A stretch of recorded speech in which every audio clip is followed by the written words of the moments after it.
left side of this fence, that's where this thing is.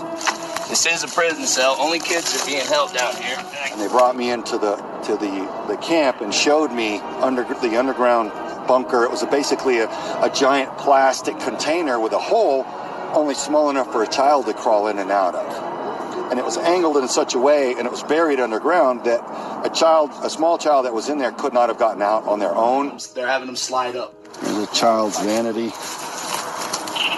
and a hospital toilet. That looks like a child's car seat.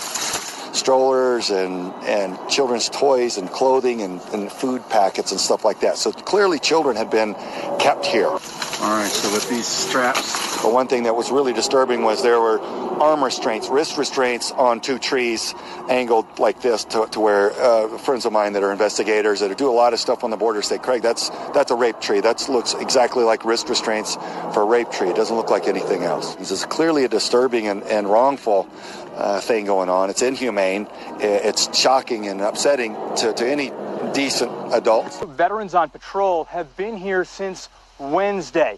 They say this branch is here with an apparatus, what looks like a child restraint. Then coming this way, down here, you can see shaving cream, shampoo, and some roach killer. Then even further a little beyond here, just to my left, what looks like a child's crib. Under all of that wood, pillows and clothes, and it's crazy to believe this is going on in our backyard. Crazy. A group called Veterans on Patrol says this remote area off of I-19 in Valencia is a child sex trafficking camp. I don't understand how this was underneath our nose, yet right in front of our face, completely. But Tucson police say absolutely not. TPD says investigators have been here multiple times with detectives and officers, and the department says it appears to be nothing more than an abandoned camp. They say they appreciate the public's awareness and the calls to their office, but they investigate it, and there does not appear to be any signs of human or sex trafficking. They also say they are continuing to investigate. Anybody that walks through that site will clearly know that that's sex trafficking. That's children and women being abused. They have not been out here to collect any evidence. All the evidence that has been collected by us, and we have them in our possession. We asked to see the evidence. We were told it's being stored in a private area. That evidence has not been turned over to police. Tucson police say officers have been patrolling the area, and it's putting great strain on the department's resources. As these individuals make their case, an upside-down flag signaling a distress call waves in this sliver of the Sonoran Desert. Live at the site now with the latest details. Lupita, what can you tell us?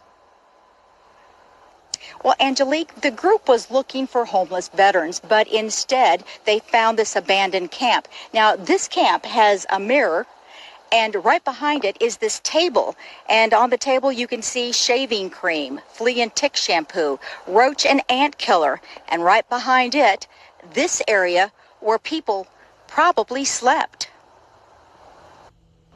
We saw the straps on the trees that were meant to subdue someone. We saw the bunker with an entrance that only a child could get into. And we saw the name Hello Maddie written on the top of it. And it's just, it became something so terrifying in such a short time.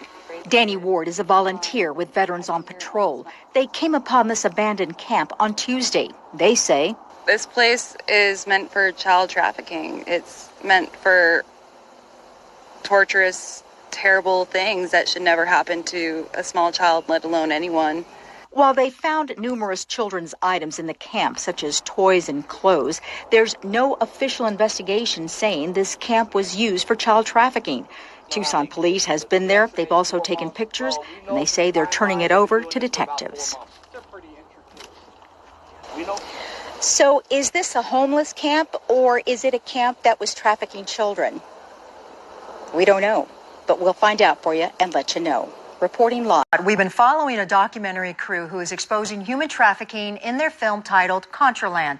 It's headed by Craig Sawman Sawyer, a former elite member of Navy SEAL Team 6. His crew consisted this weekend of a former Navy SEAL colleague and CIA. They were called by another group about an abandoned camp that appeared suspicious, and this weekend they spent hours examining that spot.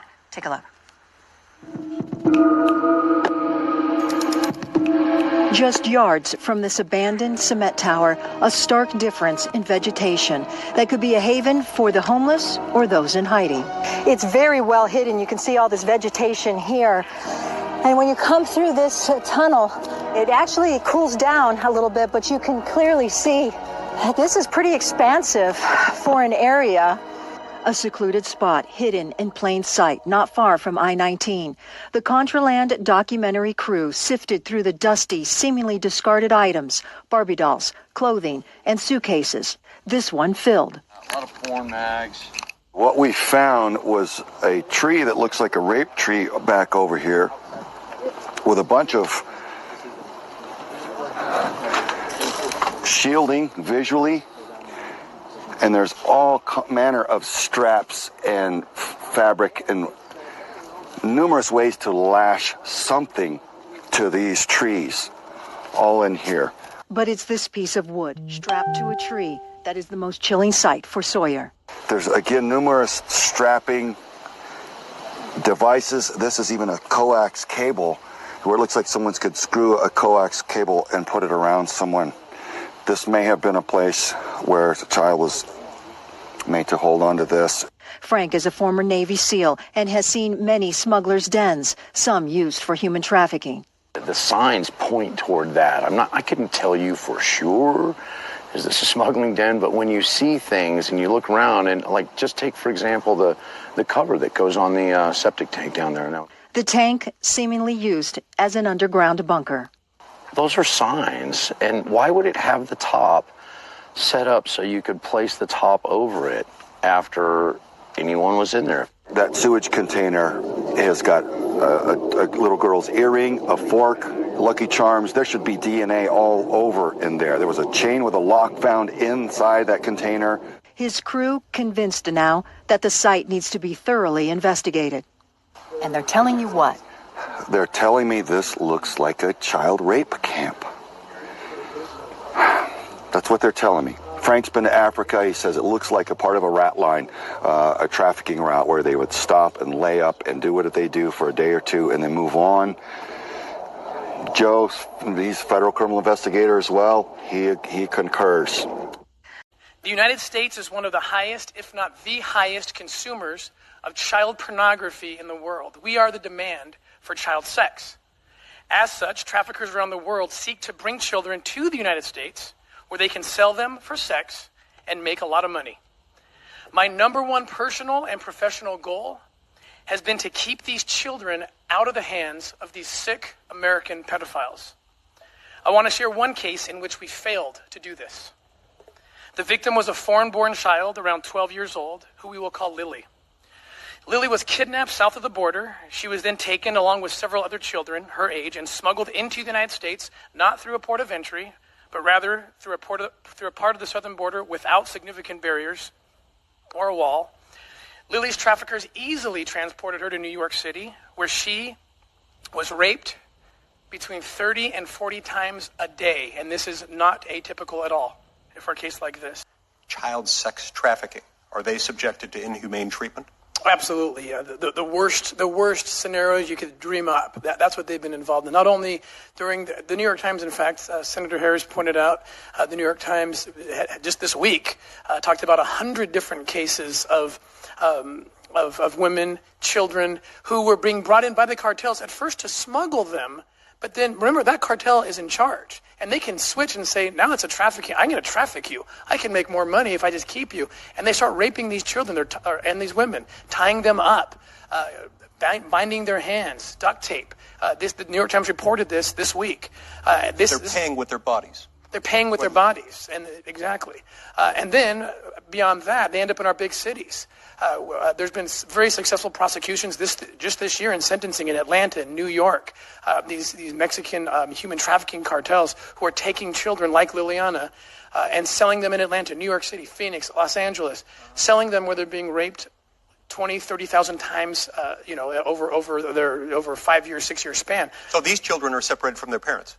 Yes, they are. These children are subjected to confined, uncomfortable, and horrific living conditions. Absolutely. These children are subjected to cold temperatures. Yes. These children are subjected to every conceivable horror known to humankind. Absolutely, they are. And U.S. policy is facilitating and even encouraging it, is it not? Unfortunately, I think it is. We heard from Mr. McAleenan earlier today that in the last 10 months alone, there have been 1,700 known instances of an adult traveling north from our southern border into the United States, claiming falsely to be a parent or family member of the child. Yes. Would you estimate that to be on the low end of the actual numbers that are occurring? Oh, no, I think that's the low end for sure. In the last 2 years, it's increased 360%, the adults who come in with kids who aren't their kids. And there's been some assumptions, I think, that need to be dispelled. I've heard today about that parents are sending their kids. That's not necessarily the case. I have information about kids being kidnapped and used as pawns to be their get-out-of-jail-free card, as Senator Cruz pointed out, to get in and say, look, I can claim asylum now. So these kids are being utilized, frankly, and this is sad, the best case is that they're just being utilized so someone can get in and stay in. But I fear that once they're there, once they're already vulnerable, now there's a very profitable market in child sex in this country. Now, where else are they going to be taken? So I'm very concerned about there's more than 10,000 unaccompanied minors currently in custody, currently in the care or custody of the United States government. I'm very worried about those. I'm worried also, Senator, about certain protections in an effort to give protections to those who would claim, I'm a sponsor of this kid, I'm the kid's parent. And we want to protect those to facilitate the process of reuniting families. But please, let's put measures in place to have identity hearings or whatever is required to make sure that those kids are going back to parents and not back to their traffickers. I work operations in 20 countries, and I can tell you that when we save these kids and we take them to rehabilitation centers, we have them under lock and key. We have guards, armed guards to protect them because their traffickers come looking for their property. I can give you countless cases of this, so let's not let that happen in this country. Slavery exists today, according to what you're saying. Yes, sir. Does it exist to the same degree as it existed in prior centuries? Actually, the numbers, and again, not to downplay at all that horrible blight, the transatlantic slave trade at all, there's nothing worse than that. But in terms of numbers, there are more people in slavery today than ever before in the history of the world. In fact, you could add up all the people that were enslaved during the transatlantic slave period, 400-year period of the transatlantic slave trade, and there's more people alive in slavery today than all of those combined. And these are people who don't control their body, whether it's sex, labor, or organ harvesting, which we work all of those cases.